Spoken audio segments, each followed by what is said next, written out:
एक होती है कृपा, एक होती है अति कृपा और एक होती है अति हरि कृपा। कृपा क्या है कि हम नित्य नारायण स्मरण कर रहे हैं, ये कृपा है। रोज सामान्य व्यवहार में भगवत स्मृति हमसे बनती है, ये कृपा है। भगवत स्मृति के साथ साथ धाम की स्मृति बनती है। ठाकुर जी की तो बनती ही है, ठाकुर जी के धाम की भी स्मृति बनती है, ये अति कृपा है। लेकिन स्मृति के साथ साथ देह भी उसी धाम में उपस्थित हो जाए और वहां उपस्थित रह करके एक दिन से अधिक निवास करके वहां धाम और धाम के अधिष्ठाता का स्मरण श्रवण किया जाए, ये अति हरि कृपा है। लेकिन ये शब्द भी मुझे कम पड़ रहे हैं मुक्तिनाथ में आकर के। यहां तो अति अति अति हरि कृपा है कि पुरुषोत्तम मास जहां किसी भी भजन संकीर्तन नाम आदि करने का अधिक अधिक फल होता है।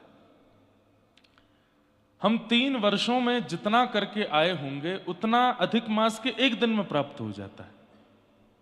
ये पुरुषोत्तम मास की विशेषता है।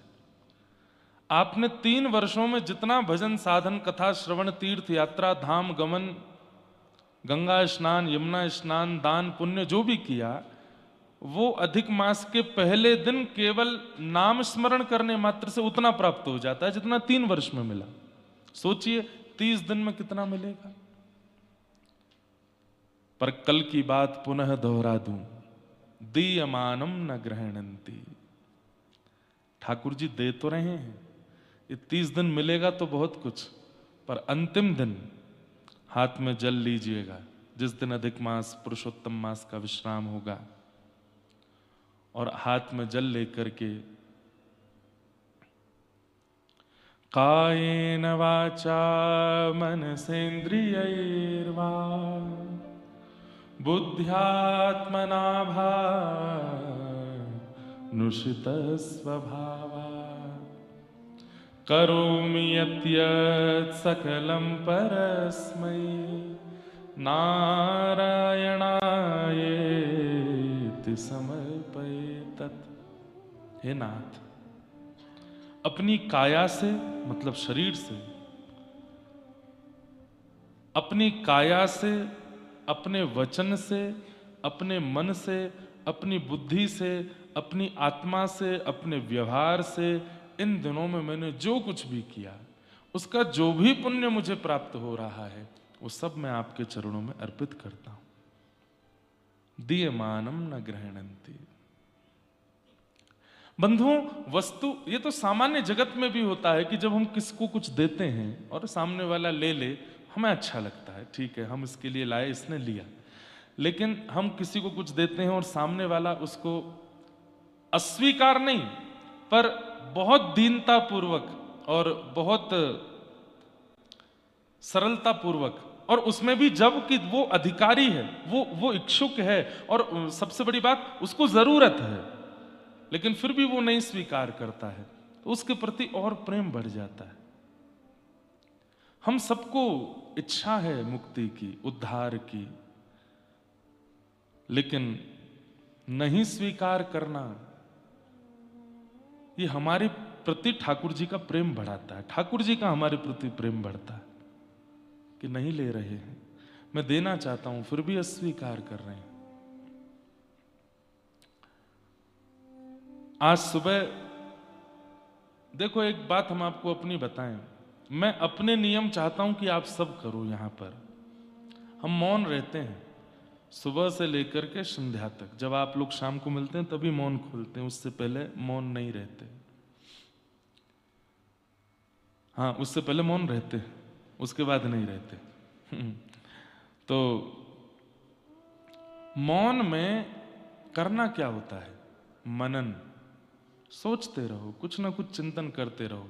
व्यवहार संसार का नहीं, जहां आए हो वहां का। और हम तो जो मैंने पूरे दिन कथा में सुनाया, हम कथा ज्यादा नहीं 2-2.5 घंटे सुना रहे हैं, और वो 2-2.5 घंटे को पचाने में हमको कम से कम 22 घंटा लगता है। मैं कही हुई बात ही पचाता रहता हूं पूरे दिन। आपके यहां से कथा करके जाएंगे, कुछ प्रसाद पाके निकल जाता हूं मैं कहीं ऊपर, और यहां वही बीमार हो रहे हैं जो कमरे से निकलते नहीं हैं। ये बात आप लिख लीजिएगा। हमसे ज्यादा परिश्रम कोई नहीं कर रहा है यहां पर। सुबह 4:30 बजे उठ जाते हैं, उठ करके अपना नाम जप आदि करके 5:30 बजे फिर सो जाते हैं। उसके बाद फिर आराम से 7, 7:30, 8 बजे उठते हैं, फिर अपना स्नान ध्यान करके, और बाल भोग नहीं करते, सीधे कथा में आते हैं। आज थोड़ा किया क्योंकि रात्रि में नहीं पाया था। यहां आते हैं खाली पेट, कथा सुनाते हैं।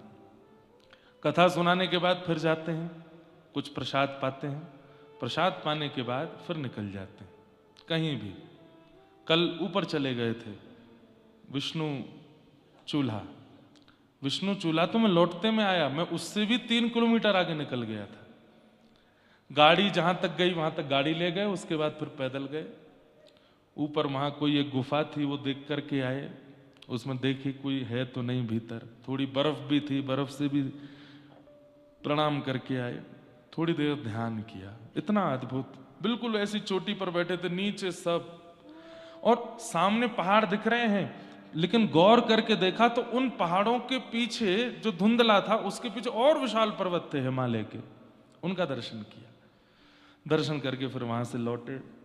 फिर विष्णु चूल्हा गए, वहां पर शालिग्राम भगवान का खूब विशाल विग्रह, उनका दर्शन किया। वहां के महाराज जी से मिले। अब ये बताने की बात नहीं है, मैंने शायद कल बताया था।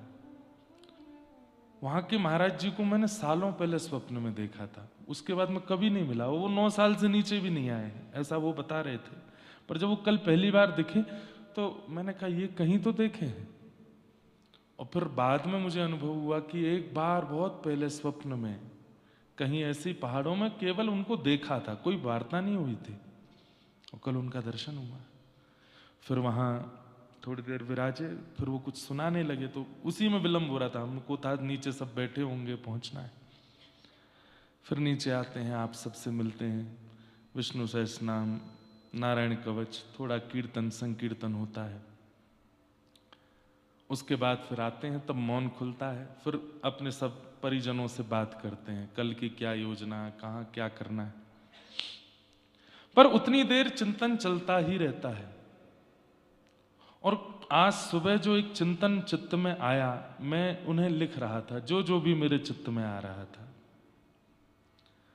और मैंने पहले दिन ही सोच लिया था कि यहां के वातावरण में ढलने के बाद मैं विचार व्यक्त करूंगा जो मेरे मन में आएंगे। तो मन में भाव आया कि मुक्ति नाथ, इनका यदि संधि विच्छेद करूं तो 2 शब्द हैं, मुक्ति और नाथ। भागवत दोनों देती है, मुक्ति भी देती है, मुक्ति दानेन गर्जती। श्रीमद् भागवत गर्जना करके कहती है कि मुझे श्रवण करने वाले को मैं मुक्ति देती हूं। तो आज तो आप स्थिर मुक्तिनाथ से मिलने आए हो, पर जो पहले भी कथाओं में आए हैं, कथा में श्रीमद् भागवती कौन है? ये साक्षात शब्द ब्रह्म मुक्तिनाथ है, ये मुक्ति प्रदान करते हैं। तो श्रीमद् भागवत मुक्ति भी प्रदान करती है और नाथ को भी प्रदान करती है। नाथ कौन? जगन्नाथ, द्वारिकानाथ, श्रीनाथ, गिरधरनाथ, या जो भी आपके चित्त को प्रिय हो। चॉइस आपकी है कि आपको मुक्ति चाहिए कि नाथ चाहिए। मुक्ति वाले को नाथ मिलते हैं पर दूरी से मिलते हैं, पर जिसको नाथ मिलते हैं उसको मुक्ति की इच्छा नहीं होती। जो हम कल चर्चा कर रहे थे उसी विषय पर ही आगे चल रहा हूं। भागवत जी दोनों देती है, मुक्ति भी और नाथ भी। इच्छा आपकी है, प्रसन्नता आपकी है, चॉइस आपकी है कि आपको क्या चाहिए। कथा में प्रवेश सबका है, द्वार सबके लिए खुला है। कल एक अंग्रेज भी आके बैठे थे। कथा में प्रवेश सबका है पर अधिकार सबका नहीं है। अब इसमें एक बात आती है कि प्रवेश और अधिकार में अंतर क्या है? स्कूल में एडमिशन सबका होता है, पर उस स्कूल की पढ़ाई को जी करके, पा करके, अधिकार समझ करके कुछ बनते बहुत कम बालक हैं। महाभारत युद्ध में लाखों सेना खड़ी है, लेकिन गीता केवल अकेला अर्जुन सुन रहा है। तो गीता में प्रवेश लाखों का था, लेकिन अधिकारी केवल अर्जुन था। इसलिए ये द्वार सबके लिए खुला है, यहां आ सब रहे हैं, पर अधिकारी सब नहीं है। तो फिर इसका विभाजन कैसे हो? बहुत ध्यान से सुनो, बैठ जाओ भैया।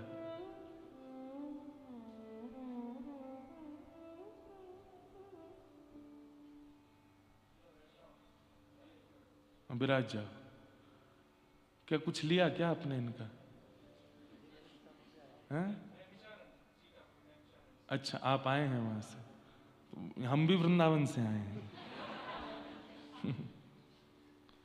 प्रवेश सबका है, अधिकारी सब नहीं। अब बात आती है कि प्रवेश सबका है, अधिकारी सब नहीं। तो यहां पर एक बात आ जाती है, तो क्या भागवत जी, सब मेरे विचार कह रहा हूं, तो क्या भागवत जी पक्षपात करती हैं कि जो आ गया उसमें भी अधिकारी खोज रहे हैं? नहीं। फिर वहां विभाजन होता है कि जो प्रवेश कर रहे हैं मुक्ति उनको मिलेगी, पर अधिकारी को नाथ मिलेंगे। सबको मुक्ति मिल सकती है, पर अधिकारी जो है उसको नाथ मिलेंगे। मीराबाई जैसे भक्त को मुक्ति मिल जाए तो इसमें उनकी योग्यता नहीं है। मीराबाई को तो नाथ मिले हैं। सूरदास सरी के भक्त को मुक्ति मिल जाए तो इसमें उनकी कोई योग्यता नहीं है, उनको तो नाथ मिले हैं। भौंदू भगत को मुक्ति मिल जाए, अरे वो जानते भी नहीं, भौंदू तो जानते ही नहीं मुक्ति कहते किसको।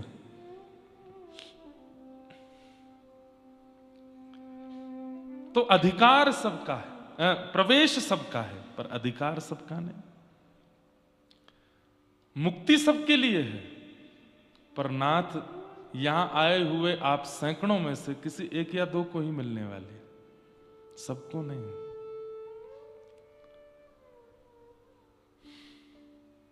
मूल्यवान है नाथ। और हमारे व्रज में तो कहें मुक्तियों नौन सी खारी लागे। मुक्ति नमक जैसी खारी लगती है व्रज में आने के बाद। वहां तो सब नाथ को ही चाहते हैं, कृष्ण को ही चाहते हैं। तो प्रवेश सबका है, पर अधिकार सबका नहीं। अब बात आती है कि अधिकार प्राप्त करना हो तो क्या करें?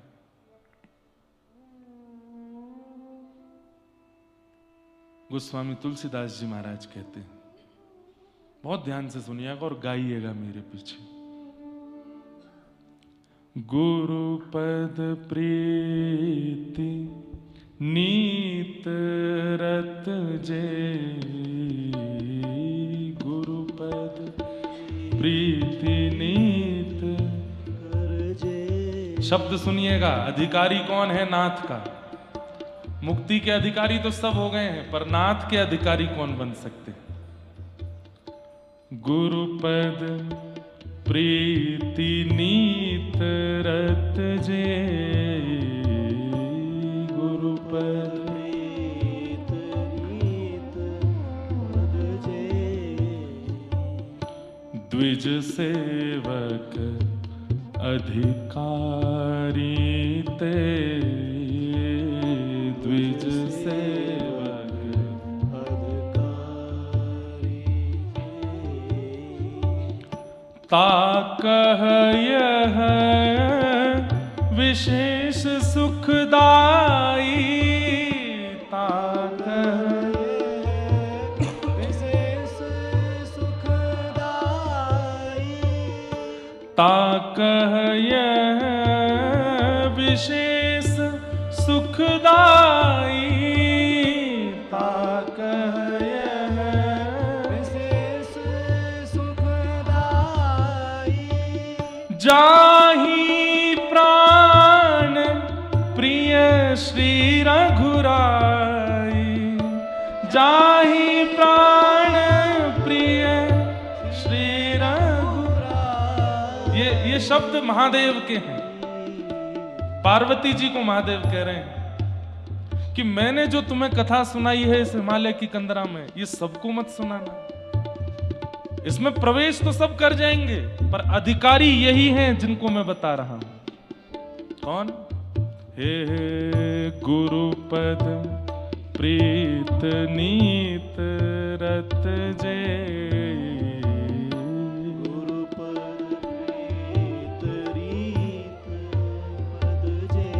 गिनते जाइएगा कौन कौन अधिकारी। पहला, गुरु पद प्रीति, जिसकी गुरु के चरणार बिंदों में बहुत प्रीति है। गुरु कह दें कि कूद जाओ खाई में तो कूद जाएगा, कोई गुरु कहेगा क्यों? लेकिन ऐसे गुरु भी हुए हैं। पीपा जी महाराज द्वार पर खड़े थे और द्वारपालों से कहते हैं कि महाराज जी का दर्शन करना है, उन्हें कह दीजिए कि महाराज पीपा आया है। रामानंदाचार्य जी को जब पता चला महाराज पीपा, बोले बोल दो नहीं मिलेंगे। अगले दिन पीपा जी फिर आए, बोले मैं उस देश का राजा पीपा, उनको शायद समझ नहीं आ रहा होगा, बता दीजिए मैं आया हूं। बोले नहीं मिलेंगे। अंतिम दिन आकर के जब अपने नाम का भी उच्चारण नहीं किया कि गुरु शरणागत एक सामान्य जीव अपने उद्धार के लिए आया है, मुझे मिलना है, नाम छोड़ दिया, पदवी छोड़ दी, सब कुछ अलग कर दिया।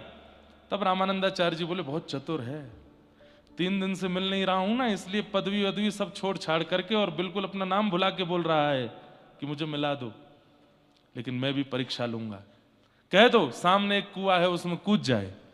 द्वारपालों ने जाकर के जैसे ही कहा तो दौड़ पड़े कूदने के लिए, और जैसे ही बस कूदने ही वाले थे इतने में ही आचार्य चरण द्वार पर आ गए। बोले अब मिलूंगा, आओ। क्यों? देखना चाह रहा हूं कि गुरु प्रीति परायण हो कि नहीं। हम बंधुओं दीक्षा दे देते हैं, हम भी गुरु परायण हैं, हमारे भी गुरु हैं, हमारे भी आचार्य हैं। आप दीक्षा ले लेते हैं, पर दीक्षा बहुत सस्ती नहीं है। मेरी दीक्षा देने से आप मेरे शिष्य नहीं बने, आप नाथ के शिष्य बने हैं। मैंने संबंध उनसे कराया है, बिचौलिया हूं मैं, या जो भी आचार्य पदवी पर बैठे हैं वो बिचौलिया हैं। और बिचौलिया की बहुत बड़ी जिम्मेवारी होती है, वो आपके घर पर आकर के बोले फलानी लड़की से अपनी बेटे का ब्याह कर दो, बहुत अच्छी है। आप कहोगे भैया हमारा इकलौता ही बेटा है, देख लो। बोले अरे कर दीजिए, हम कह रहे हैं ना। तो आप क्या करते हो, उस एक व्यक्ति के विश्वास पर अपने पुत्र का उस पुत्री से, कन्या से विवाह कर देते हो। बाद में पता चला कि घर में तांडव हो रहे हैं, तो किसको कोसा जाता है? भैया इसकी मान के तुमने यार बिल्कुल, अरे मुझे तो बढ़िया लगी थी, मुझे तो लगा तुम्हारे लड़के के लायक होगी इसलिए करा दिया। ठीक वैसे ही आप सब कन्या हैं और वो पुरुषोत्तम है, और गुरु पदवी पर बैठा मैं या मुझ जैसे आचार्य, वे सब बिचौलिया हैं। जब हम संबंध करा देते हैं और संबंध के बाद में आप वो सब करने लगते हैं जिनका अधिकार नहीं है, तो फिर ठाकुर जी क्या कहते हैं? तेने काय को दिए शंख चक्र, तेने काय को दिया तिलक, तेने काय को दिया अष्टाक्षर मंत्र। अरे ये तो बहुत उपद्रवी है, दीक्षा के बाद भी उपद्रव कर रहा है, और उसका दंड फिर बिचौलिया को मिलता है। इसलिए प्रीति गुरु के चरणों में होनी बहुत जरूरी है।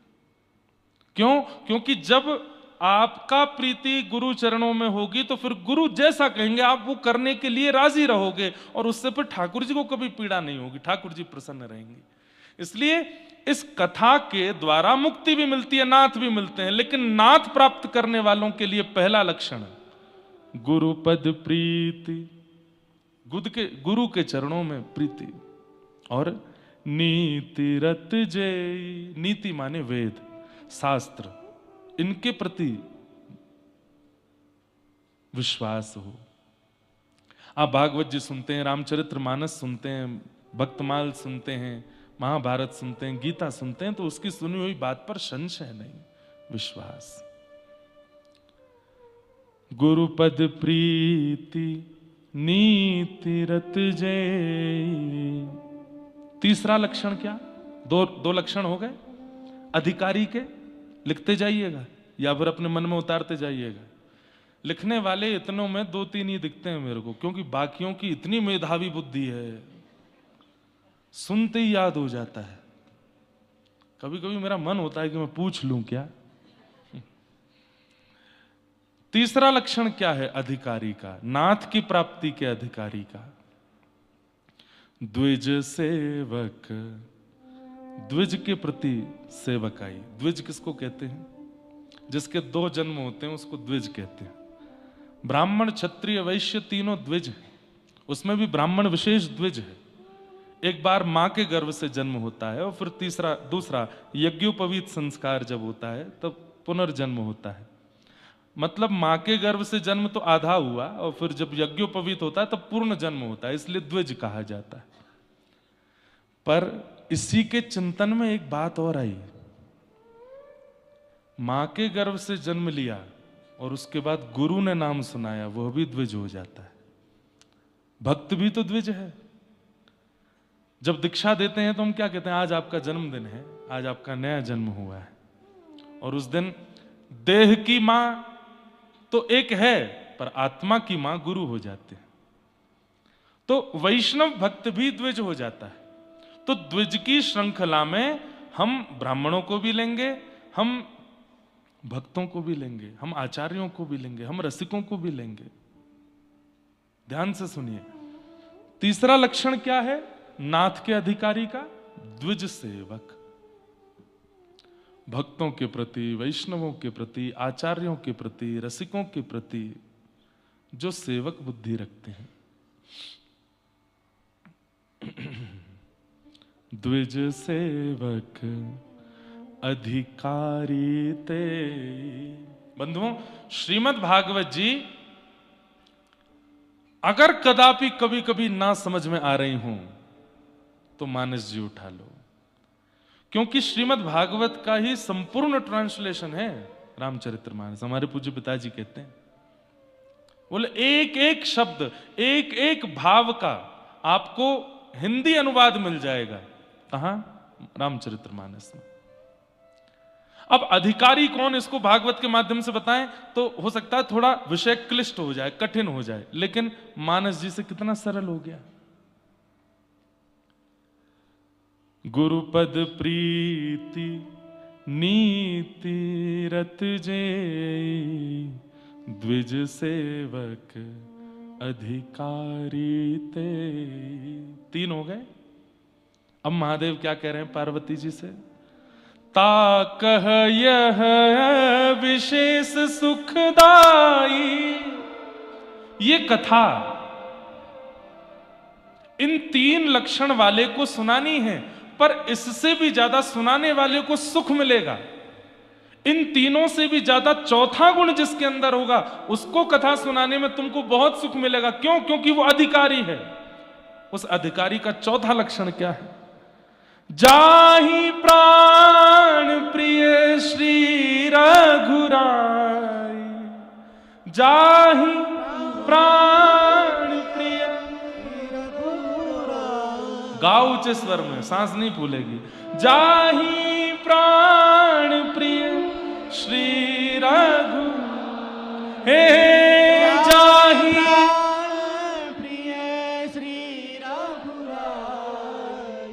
क्या प्राण प्रिय हैं रघुराई? रघुराई के अर्थ में सब हैं। कृष्ण भी हैं, गोपाल भी हैं, माधव भी हैं, मधुसूदन भी हैं, नारायण भी हैं, राम भी हैं। राम शब्द नहीं है, ध्यान से इधर देख के सुनिए। राम नाम नहीं है, राम अर्थ है। क्या?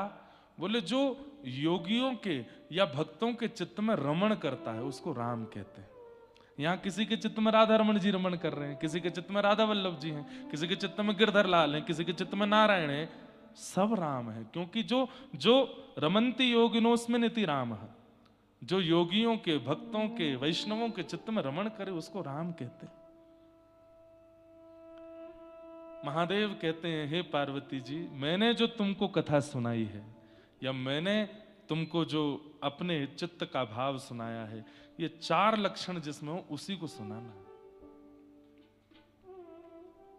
अनधिकारी अगर आ गया दिक्कत नहीं है, मुक्ति उसको भी मिलेगी, पर नाथ नहीं मिलेंगे। नाथ तो उसी को मिलेंगे जिसके चित्त में ये 4 लक्षण होंगे। इसलिए इन 4 लक्षणों को धारण करो।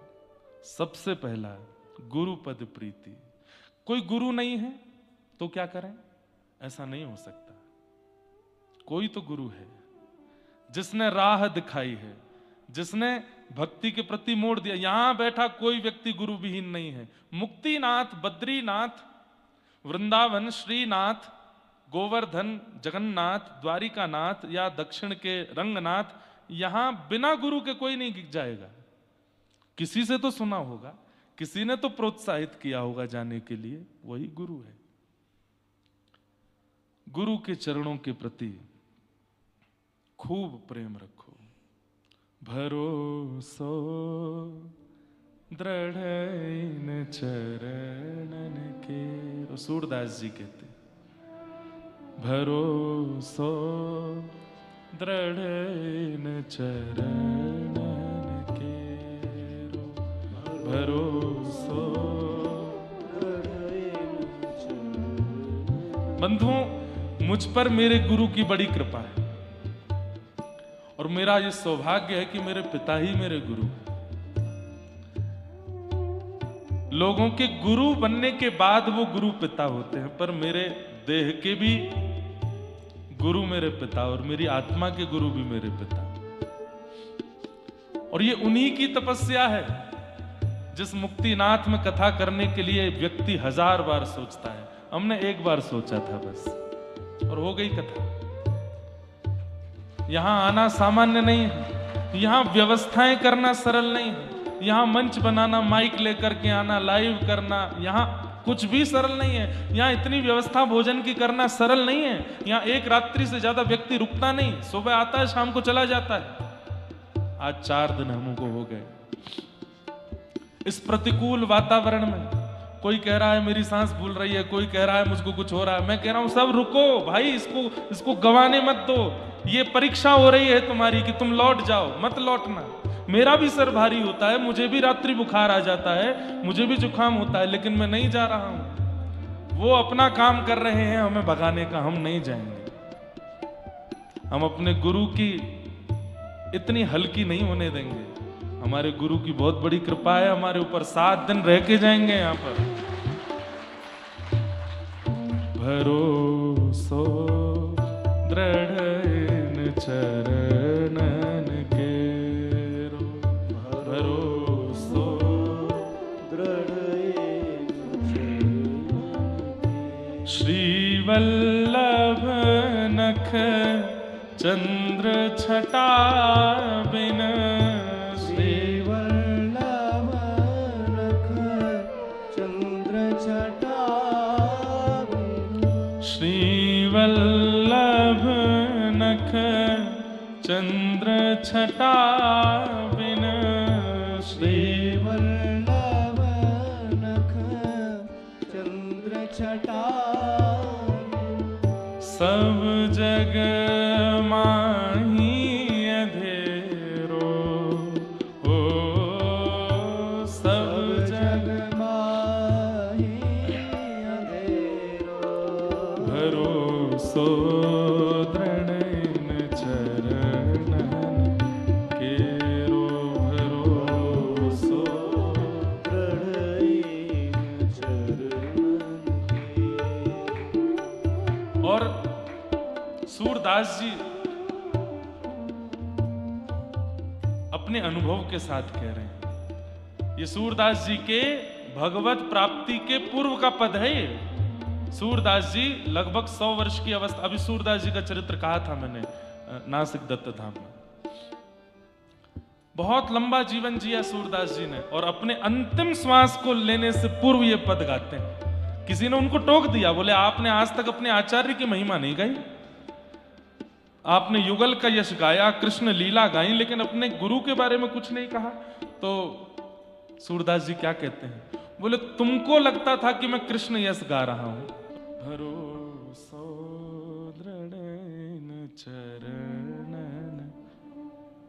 तो गुरुपद प्रीति नीत रत जे, द्विज सेवक अधिकारी ते, ताकह यह विशेष सुखदाई, जाहि प्राण प्रिय श्री रघुराय। ये चार लक्षण, ये चार लक्षण नाथ के अधिकारियों के हैं, मुक्ति के नहीं। मुक्ति का अधिकारी तो यहां आके बैठ जाए, मुक्ति मिल जाएगी। भागवत जी कहती हैं, मैं मुक्ति दान की गर्जना करती हूं, मेरी सन्निधि में आओ। पर हमें नाथ चाहिए। मुक्ति और नाथ में अंतर क्या है? मृत्यु के बाद नाथ का दर्शन, मृत्यु के बाद नाथ का दर्शन वह मुक्ति है, और जीते जी नाथ का दर्शन वह भक्ति है। हमें जीवित अवस्था में करना है, जब तक श्वास चल रही है इसी बीच में ही नाथ आ जाने चाहिए, इसी बीच में ही ठाकुर का दर्शन होना है, मुक्तिनाथ। तो अधिकारी कौन? जो ये चार लक्षणों से युक्त है। और उसमें चौथा लक्षण विशेष महादेव कहते हैं, जिसको प्राण प्रिय है परमात्मा, उसको कथा सुनानी चाहिए। क्यों? कथा सुना करके वक्ता कल्याण करेगा अपनी वाणी का, अपनी वाणी को न्याय दे पाएगा, अगर प्राण ठाकुर को प्राण प्रिय मानने वाला सामने बैठा होगा तो, क्योंकि उसका उद्धार होगा उससे। नहीं तो लोग तो हजार बैठते हैं कथा में, कोई उबासी ले रहा है, कोई फोन देख रहा है, कोई ऐसे कर रहा है, कोई ऐसे कर रहा है, हम तो सब देखते हैं। और एक बात कहूं, बहुत कम मिलते हैं ऐसे जो अधिकारी हों। और ये तो बहुत अच्छी कथा है कि इतनी कम संख्या में इतने पास पास लोग बैठे हैं। नीचे धरती पर जब जाते हैं वहां बैठे हैं 25,000 लोग, कहां दिख रहा है कौन अधिकारी? वहां तो केवल बोला जाता है। वहां किसको अधिकारी माना जाता है? स्वयं को अधिकारी मान के बोला जाता है कि मैं ही अधिकारी हूं, मैं बोल लेता हूं, अपने लिए बोलता हूं। पर यहां मुझे दिख रहे हैं, यहां मुझे अनुभव हो रहे हैं, यहां आपका मुख का हाव भाव सब दिख रहा है, वहां नहीं दिखता।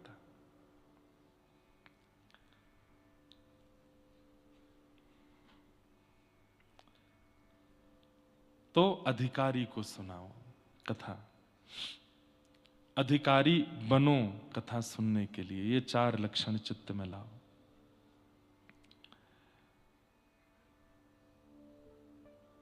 नौ लक्षण ऐसे हैं जो आपके चित्त में नहीं होने चाहिए अगर आप कथा के श्रोता हो तो। पहला लक्षण सठ बुद्धि। कौन सी बुद्धि? सठ बुद्धि किसको कहते हैं? सठ बुद्धि का एक बहुत सुंदर उदाहरण है, जो दूसरे को परेशान करने की योजनाएं बनाता रहता है। इसमें आनंद वाला परेशान नहीं, वो तो मैं भी करता हूं किसी के। अब हमने एक बंदूक मंगाई है पानी वाली, मुक्तिनाथ में जो नहीं नहा रहे उन पर मारता हूं उसको। तो ऐसा नहीं, ये सठ नहीं है। सठ कौन? जो दूसरे को केवल रुलाने, परेशान करने और उत्पीड़ना करने की योजनाएं बनाता रहता है।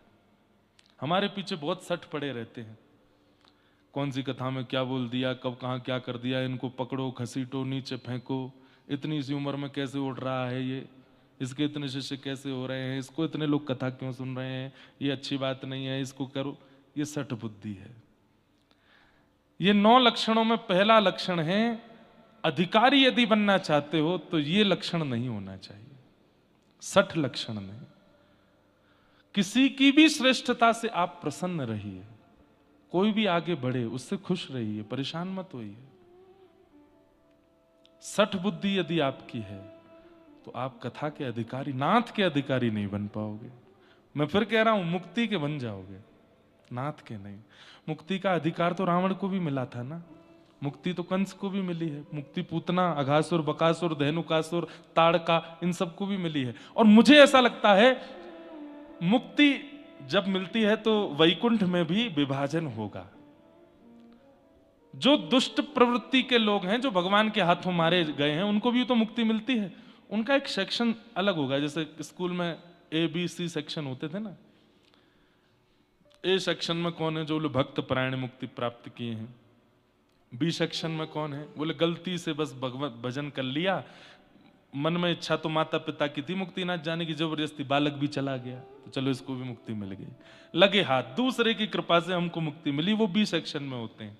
और सी सेक्शन में कौन रहते हैं, कभी जीवन में भजन नहीं किया, कभी कुछ बस उपद्रवी किए हैं, सठ बुद्धि में रहे हैं, बुरा बुरा किया है, लेकिन जैसे रावण की तरह अंतिम बाण राम का लगा है इसलिए मुक्ति मिली है, कंस भगवान के हाथों मरा है इसलिए मुक्ति मिली है।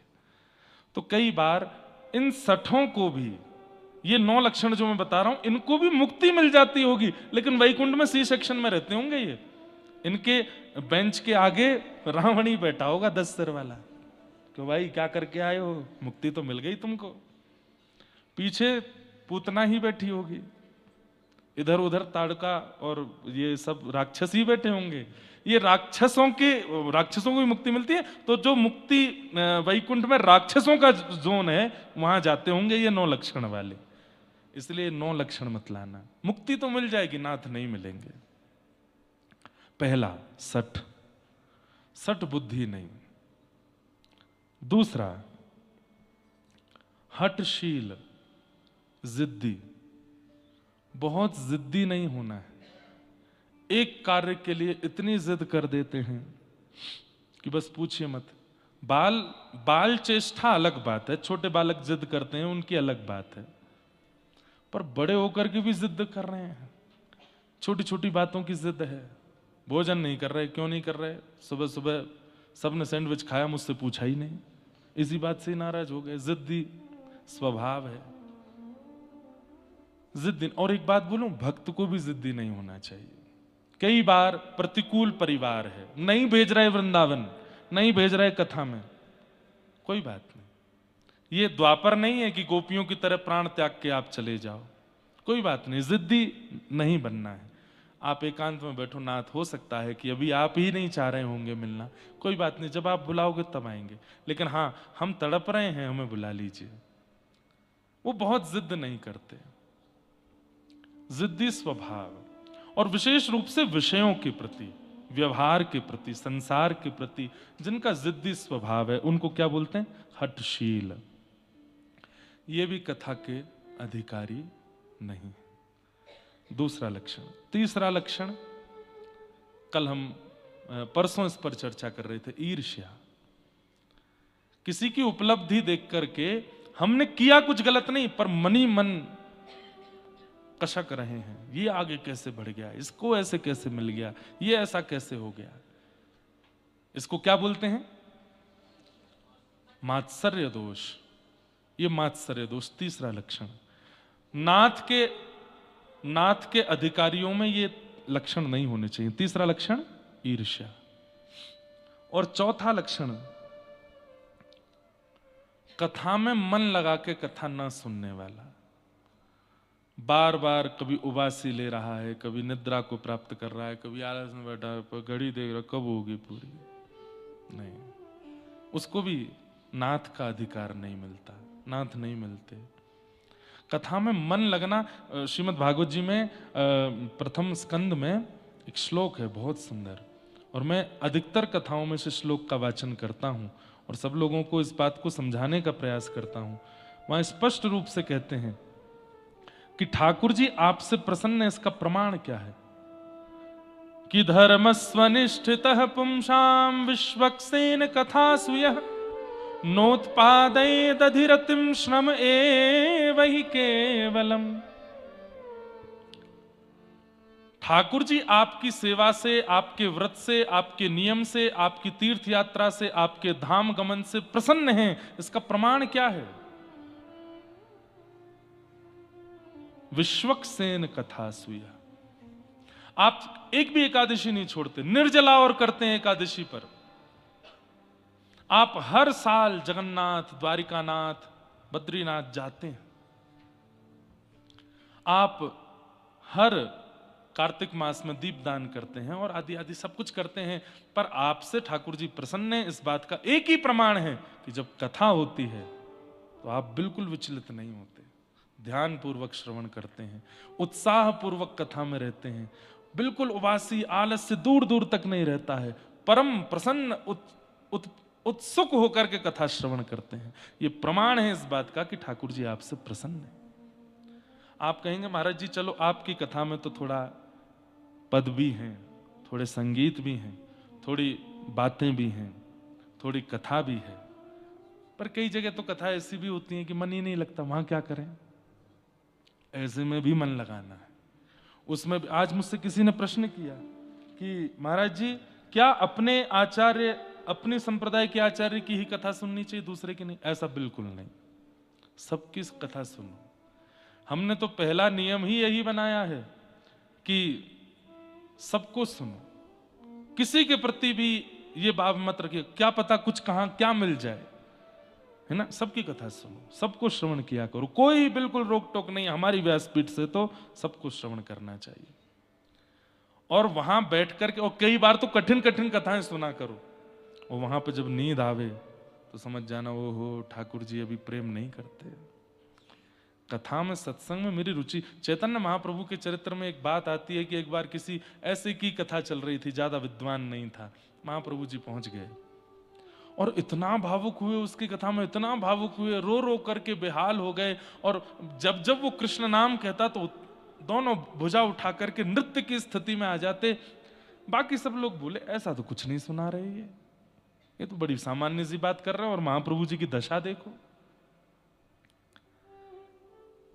लोगों को कथा के स्तर से पता चलता है, जैसे हम उनकी कथा नहीं सुनते, क्यों? उनकी कथा में ऐसा, ठीक है, कथा में भी कई जगह मिलावटें होने लग गई हैं, कथा में भी कई जगह बहुत कुछ होने लगा है, लेकिन हमको उसमें क्यों पढ़ना है? वहां पर भी कृष्ण नाम तो बोला ही जा रहा है ना, राधा नाम तो बोला ही जा रहा है ना, नारायण नाम तो बोला ही जा रहा है ना, नाम सुन लो, कोई बात नहीं, कथा में सार नहीं तो नाम तो बोला जा रहा है, नाम तो सार युक्त है ना, उसको सुन लो। पर यह प्रमाण है कि आप कथा में रुचिकर होकर बैठते हैं तो ठाकुर जी आपसे प्रेम करते हैं। और कथा में रुचि नहीं बनती है तो इसका मतलब आप जो भी क्रिया कर रहे हो सब केवल श्रम है, ठाकुर जी प्रसन्न नहीं है। तो चौथा लक्षण नाथ की प्राप्ति करने वाले में जो नहीं होना चाहिए वो कि कथा में मन ना लगना। मन लगाओ। अच्छा, मन कब लगता है? जब पता चल जाए कि वस्तु मेरा कल्याण करने वाली है तो मन लगता है। जैसे भोजन की भूख होती है तो भोजन करने में बड़ा मन लगता है, कभी कढ़ी से खाएंगे, कभी दाल से खाएंगे, बीच में अचार भी लगा लेंगे, पापड़ लाओ पापड़ खाएंगे। कुछ मिष्ठान नहीं है क्या? मिष्ठान नहीं है? हाँ अरे वाह गुलाब जामुन लाओ, आंवले का अचार होता, आनंद आ जाता, वो भी खा रहे हैं। टेंटी का अचार, अरे वाह भैया तुमने तो आनंद कर दिया, लाओ। जब पता चलता है कि इससे मैं तृप्त हो जाऊंगा, इससे मुझे सुख मिलेगा, आनंद मिलेगा, तो भोजन में कितनी रुचि बनती है। ऐसे ही जब हमें ये पता चल जाए कि कथा मेरा कल्याण करने वाली है, मेरे जीवन का उद्देश्य जो भगवत प्राप्ति है वो इसी से ही मिलने वाला है, तो कैसे नहीं बनेगी रुचि? बनेगी, निश्चित बनेगी। इसलिए पहले कथा को अति आवश्यक बनाइए, फिर कथा सुनने जाइए, तब मन लगेगा, नहीं तो नहीं लगेगा। हमारे लिए हम तो हर साल हर कथा ही करते रहते हैं, हमको तो बोर हो जाना चाहिए था बहुत जल्दी। 10 साल हो गए लेकिन एक कथा में भी उबासी नहीं आती, एक कथा में भी आलस्य नहीं आता। क्यों? क्योंकि पता है कि इसी से ही मेरे गिरधर प्रसन्न होंगे। अब धीरे धीरे जब से हम व्यस्त हो गए, हम लाल जी की बहुत सेवा नहीं कर पाते। अभी भी लाल जी वृंदावन में, जबकि इस कथा के मुख्य यजमान वही हैं। आपको पता है हमारे जो कथा के यजमान हैं, इन्होंने कार्ड में भी मुख्य आयोजक प्यारे श्री राधा गिरधर लाल, वही आयोजक हैं, बढ़िया आयोजक हैं, घर में बैठे हैं। लेकिन एक बात बोलूं, हमको ऐसा लगता है कि जो नहीं आए, इतनी दुर्गमता का अनुभव नहीं करना पड़ा, इतनी मार्ग की और फ्लाइट के खर्चे ऐसे वैसे, उसका वो बेचारे बैठे हैं, बढ़िया हैं। नहीं, 43 डिग्री सेल्सियस है वहां पे, और यहाँ पे अभी भी शायद 8 या 9 होगा। जब हमको शॉल और जैकेट में घर वाले देख रहे हैं तो बहुत ईर्ष्या कर रहे हैं। बोले यहाँ एसी फेल हो रहा है भैया, तुम कहाँ गए हो? परसों मैं फोन पे बात कर रहा था घर पर रात्रि, तो मैंने बताया, मैंने कि यहाँ हाईएस्ट टेम्परेचर पहुंचा आज। बोले अच्छा कितना? मैंने 11। बोले ऐसा फोन काट दो। बोले यहाँ टेम्परेचर देख ही नहीं रहा है, 43 पहुंच गया है। और उसमें भी उत्तर प्रदेश में एक नियम है कि जब 40 से ऊपर टेम्परेचर जाता है तो लाइट कटती है, घरों की लाइट और चली जाती है। अब केवल उत्तर प्रदेश में होता है कि और भी कहीं पता नहीं, पर ये होता है। सर्दियों में लाइट नहीं जाती हमारे भारत में, गर्मियों में लाइट जाती है। अभी तो फिर भी जब से हमारे साधु जी आए हैं सत्ता में, तब से लाइट वाइट नहीं जाती इतनी। उससे पहले तो छतों पर सोते थे हम लोग वृंदावन में, जब सेवा कुंज के पास घर था, छोटे छोटे थे हम लोग, तो रात्रि में सेवा कुंज दिखता था हमारी छत से। जहां रात्रि जाना अलाउ नहीं है वहीं हम लोग सोते थे। रात भर सब बच्चे ऐसे, वो जो घर की दीवार होती वहां पर ऐसे बैठ जाते थे। वो सुन घुंघरू की आवाज आई क्या, ऐसे हम लोग सब अनुभव करते थे। सेवा कुंज में बहुत आनंद होता था। हमारे आचार्य जी इनकी तो गोद में खेले हैं, हमारे चक्रपाणी जी महाराज, हमारे राम साय त्रिपाठी जी, ये सब इनकी गोद में खेले हैं हम, और इन्हीं सबके आशीर्वाद से आज कथा कर रहे हैं। सेवा कुंज वाले घर में तब रहते थे, आप भी वहीं विराजते थे। हमारे पूज्य गुरुदेव दादा गुरु श्री रामानुज प्रपन्नाचार्य गुरु जी, आप दोनों महापुरुषों पर उनकी बड़ी कृपा। हमारे पिताजी पर तो विशेष कृपा हुई ही उनके, लेकिन गुरुजी का हाथ कांपता था। मैं तो 6 महीने का ही था जब गुरुजी चले गए, तो गुरुजी का हाथ कांपता था और ग्रंथ लिखना होता था। तो हमारे राम साय त्रिपाठी जी, आप गुरुजी के ग्रंथ लिखते थे और गुरुजी बोलते थे। हमारे चक्रपाणी जी महाराज, आप नेपाल में ही निवास करते हैं।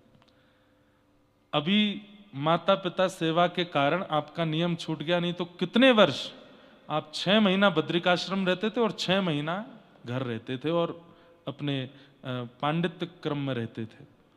अभी 2-3 साल से शायद नहीं जा पा रहे हैं। पिछले साल गए थे, 6 महीना बद्रीनाथ ही रहते हैं। और नहीं बताना चाहिए मुझे, लेकिन इनको अनुभव हुआ है ठाकुर जी का। 6 महीना बद्रिकाश्रम रहे। 24 घंटे इनको दे दीजिए, बस ऐसा कहते हैं, उनको 24 घंटे दे दीजिए। मतलब हर दिन 1 घंटा 2 घंटा ऐसे करके 24 दे दो, धारा प्रवाह संस्कृत बोलना सिखा देंगे आपको। ऐसे अद्भुत हमारे आचार्य जी। और राम साय त्रिपाठी जी तो डॉक्टरेट हैं, आप पीएचडी कर चुके हैं। कौन सा विषय था आपका? संस्कृत व्याकरण पर पीएचडी है। सोचो ऐसे आचार्य बैठे होंगे ऊपर, तो फिर चेला क्या करेगा? तो सब कृपा है। तो हम क्या निवेदन कर रहे थे, किस बात पर चल रही थी सारी बातें हैं? चौथा लक्षण मन ना लगना कथा में। तो लगाइए। बात चल रही थी टेम्परेचर के पीछे। तो नाथ की प्राप्ति में जो लक्षण है उनमें चौथा लक्षण है कथा में मन ना लगना। उसको लगाइए। और वो कब लगेगा? जब कथा से हमें यह पता चल जाए कि यही मुझे हरि प्राप्त कराने वाली। प्रभु चरित्र सुनवे को रसिया, राम लखन सीता मन बसिया। हनुमान जी जानते हैं यही है, ये कथा ही है जो मुझे राम जी से और मिला सकती है, इसलिए साकेत नहीं गए। यत्र यत्र रघुनाथ कीर्तनम तत्र तत्र कृतमस्तकांजलिम बाष्पवारि परिपूर्ण लोचनम मारुतिम नमत राक्षसांतकम। यत्र यत्र रघुनाथ कीर्तनम, जहां भी राघव जी की माधव जी की कथा होती है हनुमान जी आते हैं। हमें नहीं पता चलता, पर इस कथा में भी आए होंगे। अधिक मास, पुरुषोत्तम मास, बहुत कथाएं चल रही होंगी, पर हनुमान जी भी सोचते होंगे भाई इतनी भीड़ भाड़ है सब जगह, कहाँ चलें? तो पता चला होगा मुक्तिनाथ में एक ही कथा चल रही है अब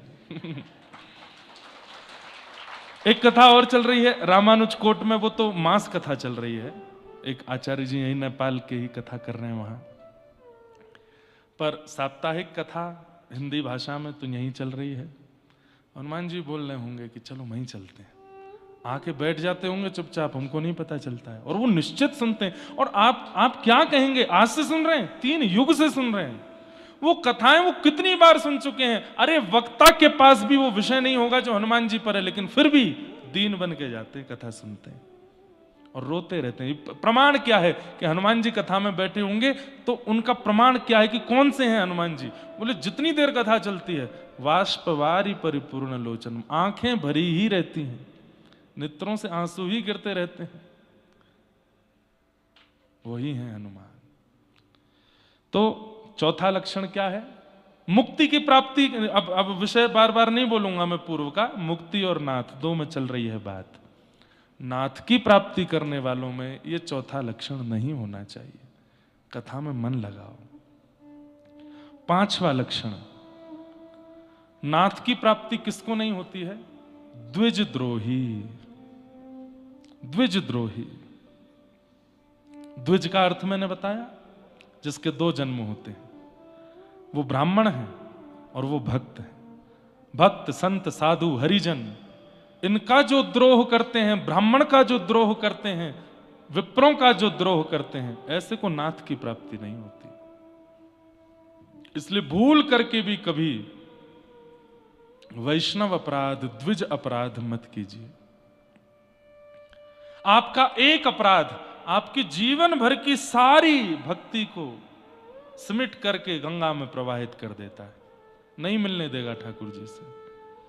इसलिए वैष्णव अपराध मत किए। और अपराध 3 प्रकार से होता है, मनसा, वाचा, कर्मणा। मन से भी अपराध होता है।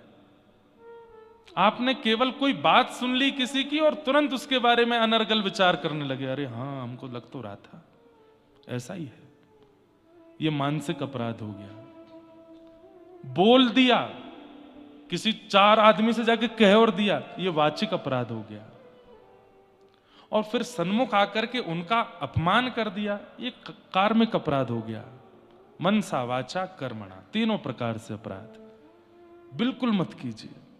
हम कह रहे हैं भैया तुम्हारे सामने वैष्णव के लाख अवगुण प्रकट कर दिए जाएं, फिर भी उनके प्रति अपराध बुद्धि मत रखो। तिलकधारी हैं, कंठीधारी हैं, भगवत यश गाते हैं, भगवत यश सुनते हैं, भगवत कीर्तन करते हैं, चाहे उनके बारे में अब दुनिया चाहे जो कहे, वो मेरे आचार्य हैं, वो मेरे हरि के प्रिय हैं और हरि के प्रिय मुझे प्रिय हैं। द्विज द्रोह नहीं करना है, ये 5वां लक्षण नाथ की प्राप्ति करने वाले में नहीं होना चाहिए। 6वां लक्षण, नाथ प्राप्ति में जो विघ्न डालता है, लोभ। लोभ सदा दूसरे की वस्तु पर ही होता है, दूसरे की वस्तु पर ही हमारा चित्त जाता है और उसे अपना बनाने की इच्छा हो जाती है, वही लोभ है। पाप के बाप का नाम है लोभ। पाप के पिताजी, पिताजी मतलब इन्हीं से ही जन्म होता है लोभ का, पाप का, लोभ से। लोभ नहीं करना है। एक बहुत सुंदर कथा कल आचार्य जी सुना रहे थे हमको कि एक राजा थे, उनकी एक घर में कोई संतान का जन्म नहीं हुआ। ध्यान से सुनना। उनके एक पुरोहित जी थे, उनमें थोड़ा सा लोभ आ गया था।